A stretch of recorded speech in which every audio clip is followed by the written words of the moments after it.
Upon his accession to the papacy on May 8, 2025, Robert Prevost became the first American to serve as the Archbishop of Rome and the global leader of the Catholic Church.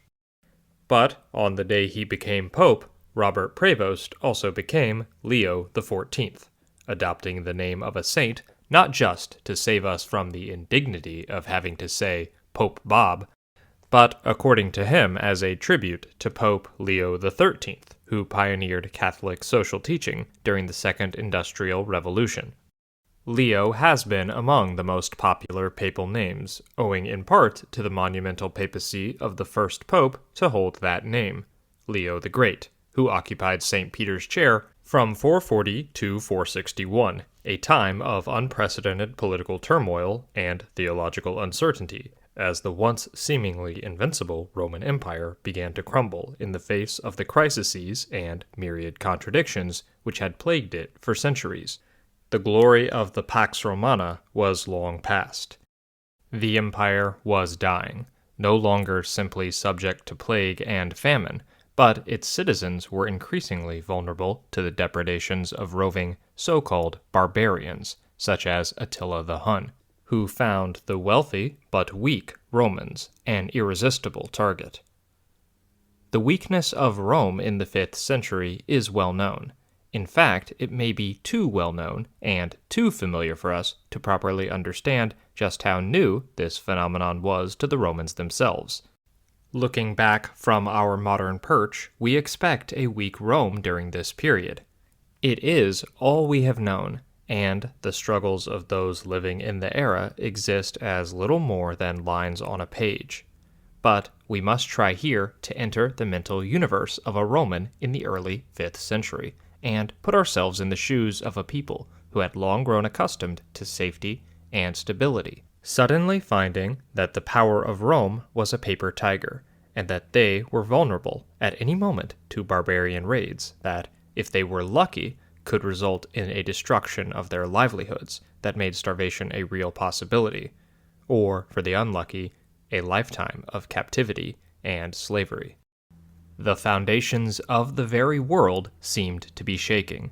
Stability and certainty were being erased, resulting in challenges not just in the form of these nomadic raids, but in a growing crisis of faith in the official ideology of the now Christian Roman Empire.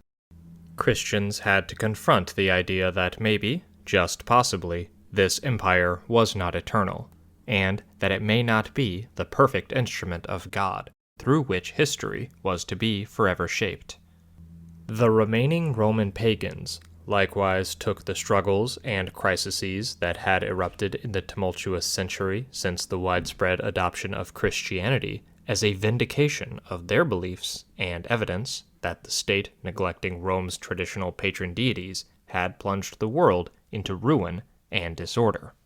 The first significant blow against Roman power and prestige was the Visigothic sack of Rome in 410, a generation before Leo's rise to the papacy. It was in this context that St. Augustine wrote The City of God, his defense of the faith, and an effort to separate the religious and political spheres to show that despite the chaos that had overtaken the once great Roman Empire, God still reigned supreme. Contrary to the pagan worldview, the temporal misfortunes for a certain state did not impinge on the sovereignty of God. His new theological interpretation of politics and history has influenced Western thought down to the present, and it is no exaggeration to state that City of God has proven to be one of the most influential books of all time, in part due to just how radical of a break Augustine was making with past thinking that Roman Christians had adopted from their pagan forebears. The sheer lengths to which Augustine had to go here in dismissing so many of the attributes of Roman society as inherently unchristian and giving up the correlation between the success of the Christian empire as an indication of divine sovereignty should help us understand just how bad things were after the sack of Rome in 410. But by the time of Pope Leo, it would get much, much worse. If you're enjoying this video, please do us a favor by liking, commenting, and subscribing. we're a small channel, and this is the only way to get the almighty YouTube algorithm to notice us. Furthermore, you can help Tribunate become more sustainable by becoming a member for as little as 99 cents a month. Thank you for all of your support.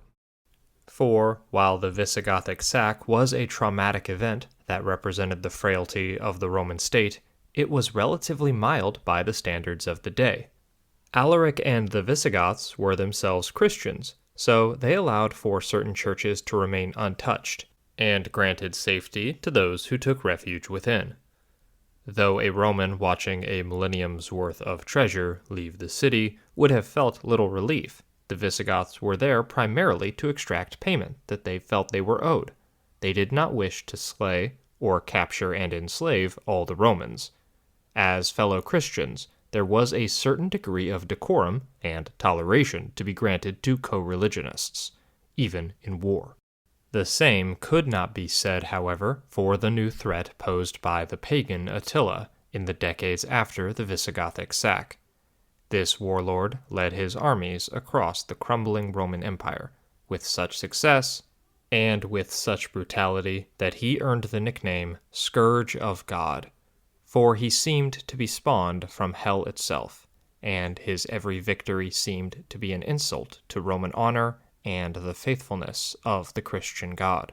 While Rome had contended with varying degrees of success with barbarian warbands before, Attila represented a distinct threat, more akin to the king of a nation than the chief of a roving tribe. He did not wish to be integrated into the Roman order. He placed no stock in citizenship or settlement rights for his raiders. Attila did not want to be Roman. He wanted to pick Rome clean, and our records show that he mastered the art of extracting costly tributes from the exhausted Eastern and Western Romans, steadily upping the ante in his demands for wealth and slaves, to the point that the empire itself was pressed to the breaking point. Emboldened by his success, he would eventually demand Honoria, the emperor's own sister, as a bride, with half the Western Empire as her dowry.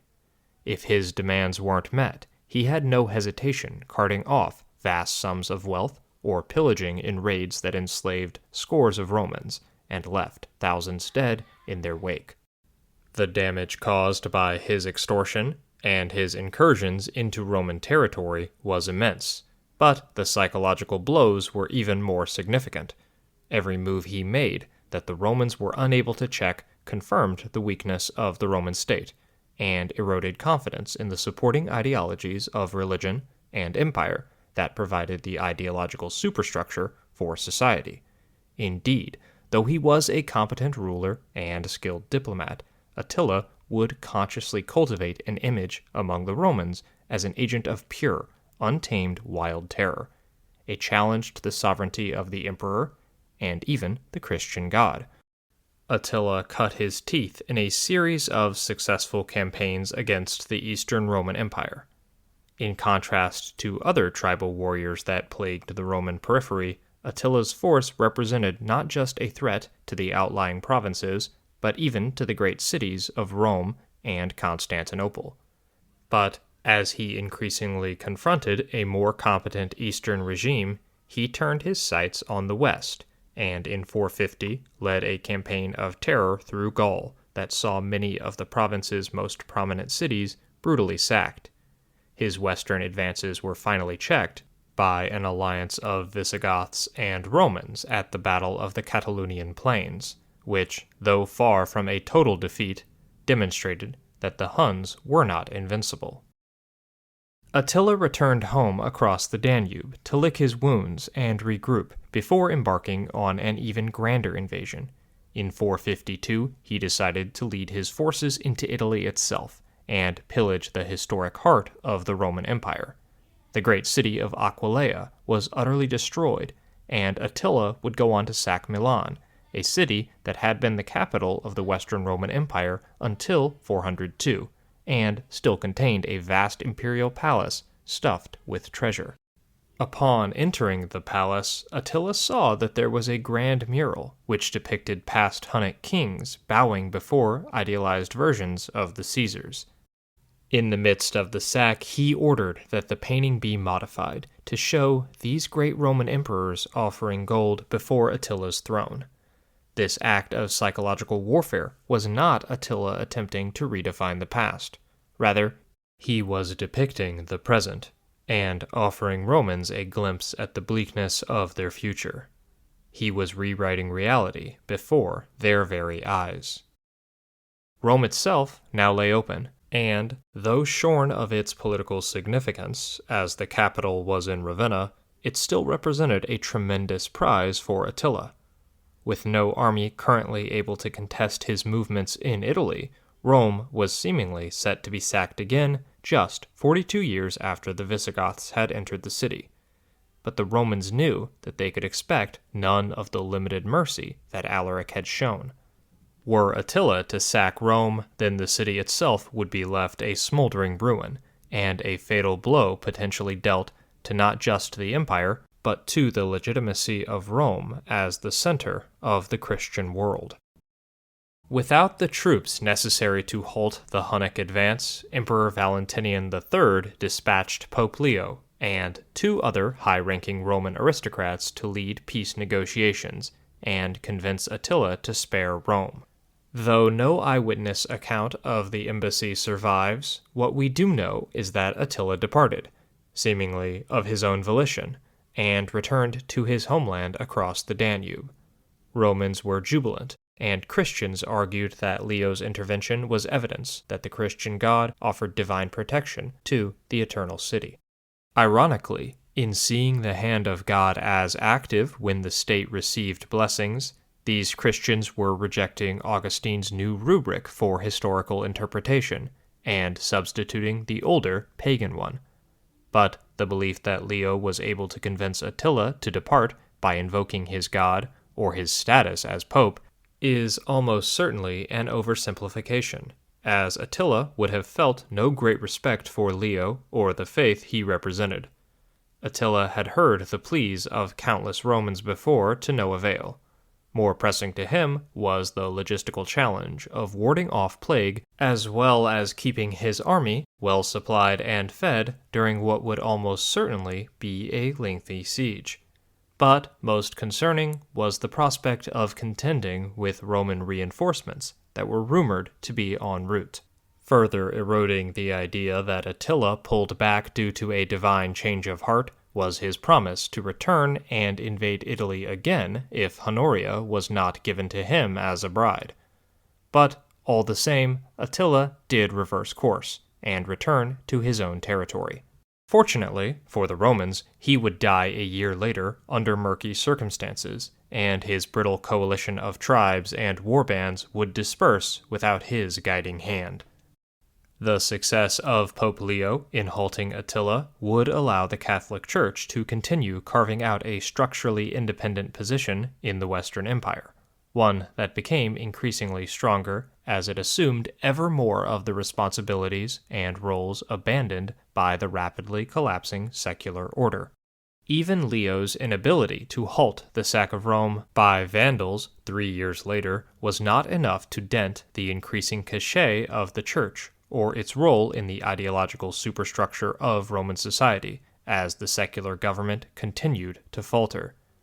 The trend began before Leo and would continue after his death, but his use as emissary to Attila serves as a key touchpoint in the transference of legitimacy and authority from the secular sphere to the religious one. One Rome was declining, but another, that endures to this very day, was rising.